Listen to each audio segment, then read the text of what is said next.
Contextos. The Masses of India. Crónicas. Tal vez sea de las últimas veces que hable en esta sala. Reportajes. El contenido de esta entrevista es exclusivo para la señorita Kay del Castillo. Contextos. Sería verdaderamente algo más que lamentable, digo, es imperdonable. Historias que suenan. Con Enrique Hernández Alcázar. @Enrique en vivo. Historias que suenan.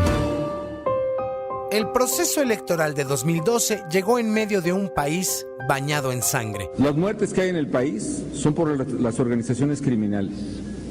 Organizaciones criminales que están reclutando jóvenes como tú o como muchos otros para las adicciones, para sus bandas criminales, para matar a otros jóvenes. El presidente Felipe Calderón le declaró la guerra al narcotráfico. Y si tú u otros pretenden que el gobierno mexicano, mi gobierno, se quede cruzado de brazos, viendo cómo atentan contra los jóvenes de México, viendo cómo secuestran, viendo cómo extorsionan, están muy equivocados. Esta guerra provocó 100,000 ejecutados y 30,000 desaparecidos en el país. Y Calderón la defendió públicamente durante todo su gobierno. No se trata de una violencia que haya generado mi gobierno. Se trata de una violencia de bandas criminales que han tratado de apoderarse de la sociedad.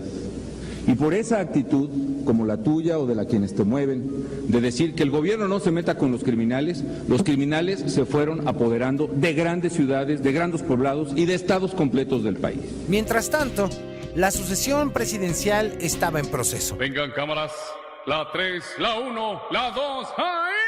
Enrique, no está tu gaviota, pero aquí está tu guajolota.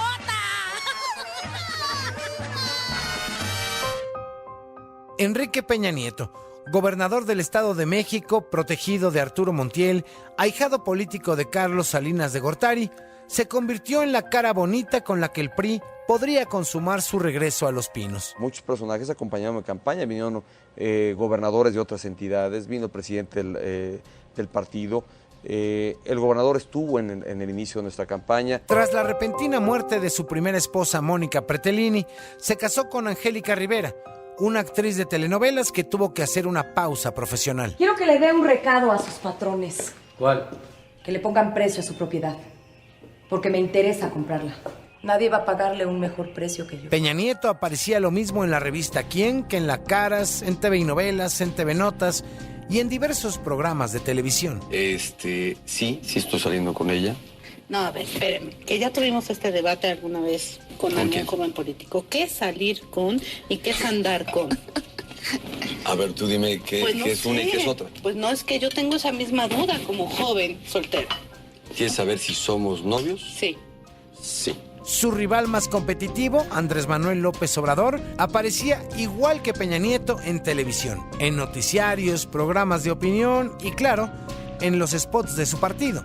Entonces, el PRD. Amiga, amigo, acudo a ti como representante de nuestro movimiento y como protagonista del cambio verdadero. Vota PRD. El primer debate presidencial fue el 6 de mayo de 2012. Otra vez condujo Lupita Juárez y su eterna sonrisa. Muy buenas noches, bienvenidos al primer debate entre la candidata y los candidatos a la presidencia de la República de este proceso electoral 2012 que realiza el Instituto Federal Electoral. La novedad fue el sistema de tómbola para darle paso, turno y temas a los aspirantes. Para empezar, tomarán un papel de la urna que les pasamos en este momento y que tienen las 4 primeras letras del alfabeto. Fue, por cierto, el primer debate electoral con traducción simultánea en lenguaje mexicano de señas. Y con señas, con audio y con video, los candidatos iniciaron así. Enrique Peña Nieto, del PRI. En los últimos años, México y su economía ha tenido el peor desempeño de los últimos 80 años. Me propongo cambiar el miedo por la esperanza. Andrés Manuel López Obrador, del PRD. ¿Quiénes son los responsables de la actual tragedia nacional? Se debe a que un grupo se ha venido apoderando de todo. Se debe al mal gobierno. Josefina Vázquez Mota, del PAN. Soy una candidata diferente. Diferente porque quiero el México ciudadano y libre. Diferente también porque no pertenezco a grupos de poder y privilegios. Y Gabriel Cuadri, del partido Nueva Alianza. Los políticos de siempre han dejado al país sumido en la mediocridad, en el estancamiento y en la violencia. Es hora de demostrarles nuestro rechazo. El clímax del primer debate fue la televisión. Las acusaciones entre los dos telecandidatos. Sostengo que este grupo que domina pueden imponerse porque son también dueños de los medios de comunicación más influyentes del país.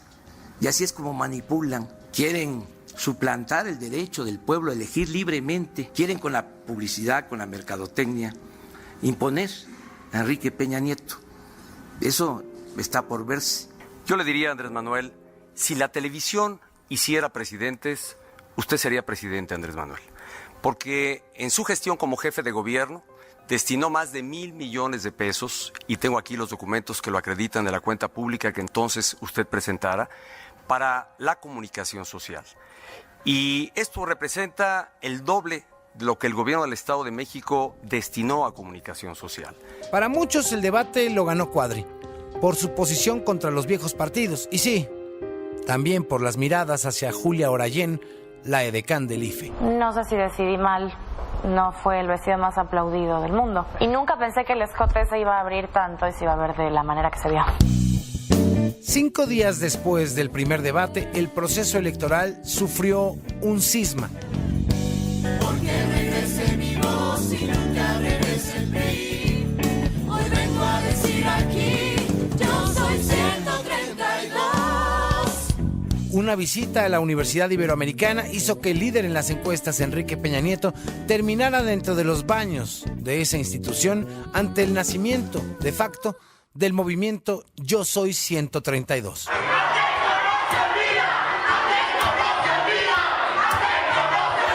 Ese día se inauguró, sin saberlo, la participación electoral ciudadana en redes sociales.